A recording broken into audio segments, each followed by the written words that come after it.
Hello friends, നമ്മുടെ വീട്ടിലെ പൂന്തോട്ടത്തിൽ ഒരു റോസാ ചെടിയെങ്കിലും ഇല്ലാത്തവർ കുറവായിരിക്കുമല്ലേ.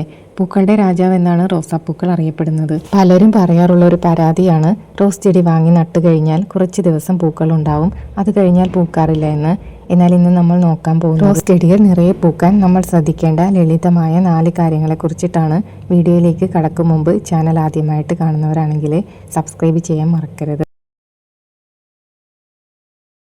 റോസ് ചെടികൾക്ക് ഏറ്റവും ആവശ്യമുള്ള ഒന്നാണ് നല്ല സൂര്യപ്രകാശം. കുറഞ്ഞത് ദിവസവും 5 മുതൽ 6 മണിക്കൂർ വരെ നേരിട്ട് വെയിൽ ലഭിക്കുന്ന സ്ഥലങ്ങളിൽ വേണം റോസാ ചെടികൾ നടുവാൻ. വെയിൽ കുറഞ്ഞാൽ ചെടി വളരുമെങ്കിലും പൂക്കൾ ഉണ്ടാവില്ല. നല്ല പൂക്കളൊക്കെ ഉണ്ടാകുന്ന, വലിയ പൂക്കളൊക്കെ ഉണ്ടാകുന്ന ഇതുപോലെയുള്ള ചെടികൾ ബഡ് ചെയ്തതായിരിക്കും. ഇതൊക്കെ നമ്മുടെ വീട്ടിൽ കൊണ്ടുവന്നിട്ട് എങ്ങനെ നമുക്ക് നല്ല രീതിയിൽ നമ്മുടെ മണ്ണിൽ നട്ടുപിടിപ്പിക്കാൻ നോക്കാം. ഇതൊരു എൻ്റെ ഓർക്കിഡ് റോസാണ്. ഇത് ഞാൻ വാങ്ങിക്കൊണ്ട് വന്നതാണ്. അപ്പോൾ ഇത് നമുക്ക് ഇതുപോലെ നമ്മുടെ ചട്ടിയിലോട്ട് ഇറക്കി വെക്കുമ്പോൾ അതിൻ്റെ 3/4 ഭാഗത്തോളം അവരുടെ മണ്ണ് മാറ്റിയിട്ട് നമുക്ക് ഇറക്കി വെക്കാം.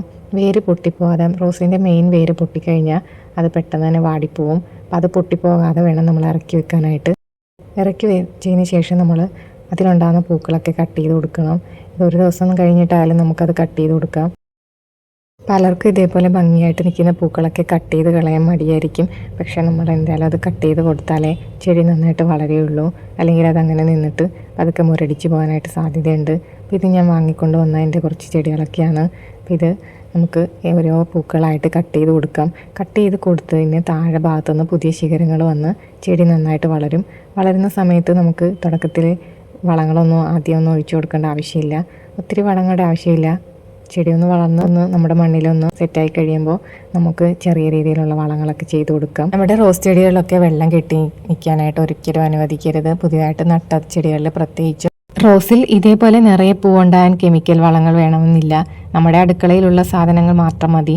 ചായ ഉണ്ടാക്കിയതിന് ശേഷം വരുന്ന ചായച്ചണ്ടി, മുട്ടത്തോട്, ഉള്ളിത്തൊലി, ഇവ നല്ലൊരു NPK വളം. പിന്നെ ഇതേപോലെ നിറയെ പൂക്കൾ ഉണ്ടാകാൻ ചെയ്തു കൊടുക്കേണ്ട ഒരു പ്രധാനപ്പെട്ട ഒരു കാര്യം പ്രൂണിങ് ആണ്. റോസാ ചെടികളിലൊക്കെയുള്ള പൂമുട്ടുകളൊക്കെ വിരിഞ്ഞ് പൂവൊക്കെ ആയി കുറച്ച് ദിവസങ്ങൾക്ക് ശേഷം ഇതളുകളൊക്കെ പോയി ഇതേപോലെ ആവും. അപ്പോൾ നമ്മൾ കട്ട് ചെയ്ത് കൊടുക്കണം.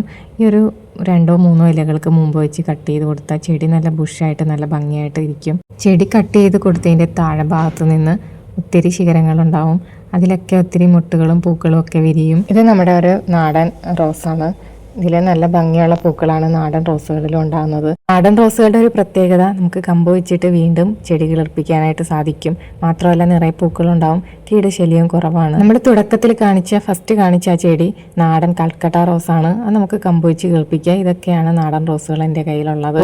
ഇതൊക്കെ പനിനീർ റോസാണ്. ഇത് പനിനീർ റോസാണ്. അതെൻ്റെ ചെറുതാണ്. ഇത് നമ്മുടെ ഒരു ബഡ് ചെയ്ത റെഡ് കളറിലുള്ള ഒരു റോസാണ്. ഇതൊന്നും നമുക്ക് കമ്പ് വെച്ചിട്ട് കിളിർപ്പിക്കാനായിട്ട് പറ്റില്ല. പക്ഷെ ഒത്തിരി വർഷങ്ങൾ നമുക്ക് ചെടി പൂ തരികയും കേടുകൂടാൻ നിൽക്കുകയും ചെയ്യും. അത് നല്ല രീതിയിൽ പരിപാലിച്ച് കഴിഞ്ഞിട്ടുണ്ടെങ്കിൽ ചെടി നിറയെ പൂക്കളുണ്ടാവും. അതും വലിയ തരത്തിലുള്ള പൂക്കളായിരിക്കും ഇതേപോലെ. പിന്നെ ഇതെങ്ങനെയാണ് പരിപാലിക്കുന്നതെന്ന് വെച്ചാൽ, ഇതിൽ നമുക്ക് സാധാരണ ഉണ്ടാകുന്നത് മീലി ബഗിൻ്റെ ആക്രമണമാണ്. അപ്പോൾ ഈ ഇലയൊക്കെ നോക്കി നല്ല ഹെൽത്തി ആയിട്ട് തന്നെ നിൽക്കുന്നത്. പക്ഷേ ചില സമയങ്ങളിൽ ഇലകൾ മുരടിച്ചിട്ട് ഇലകളൊക്കെ കരിഞ്ഞുണങ്ങി പോകാറുണ്ട്. അപ്പം അതിനൊക്കെ കാരണം ഇലപ്പേനുകളും അതേപോലെയുള്ള ഫംഗസുകളുടെ ആക്രമണമൊക്കെയാണ്. അപ്പോൾ ഇതിനൊക്കെ നമുക്ക് സാഫ് മണ്ടിലൊക്കെ തേച്ച് കൊടുക്കുകയും കലക്കി ഒഴിക്കുകയും ഒക്കെ ചെയ്യാം.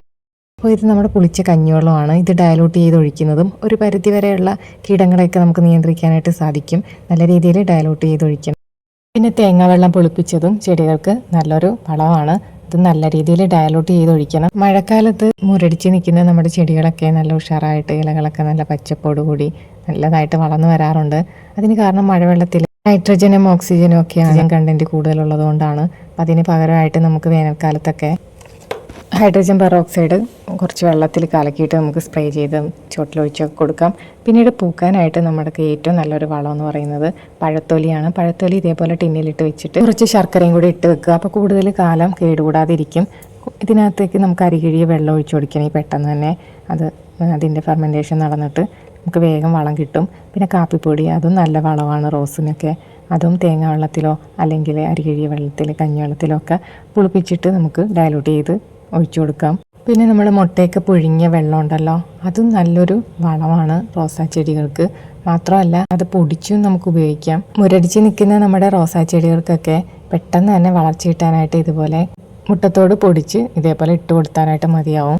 ഈ ചെറിയ കാര്യങ്ങളൊക്കെ ഒന്ന് ശ്രദ്ധിച്ചാൽ നമ്മുടെ വീട്ടിലെ റോസ് ചെടികളും എപ്പോഴും പൂത്തുലഞ്ഞ് നിൽക്കും. നിങ്ങൾക്ക് ഈ വീഡിയോ ഉപകാരപ്പെട്ടിട്ടുണ്ടെങ്കിൽ ലൈക്ക് ചെയ്യാനും നിങ്ങളുടെ ഫ്രണ്ട്സിന് ഷെയർ ചെയ്യാനും മറക്കരുത്. അടുത്തൊരു നല്ല വീഡിയോയുമായി വീണ്ടും കാണാം.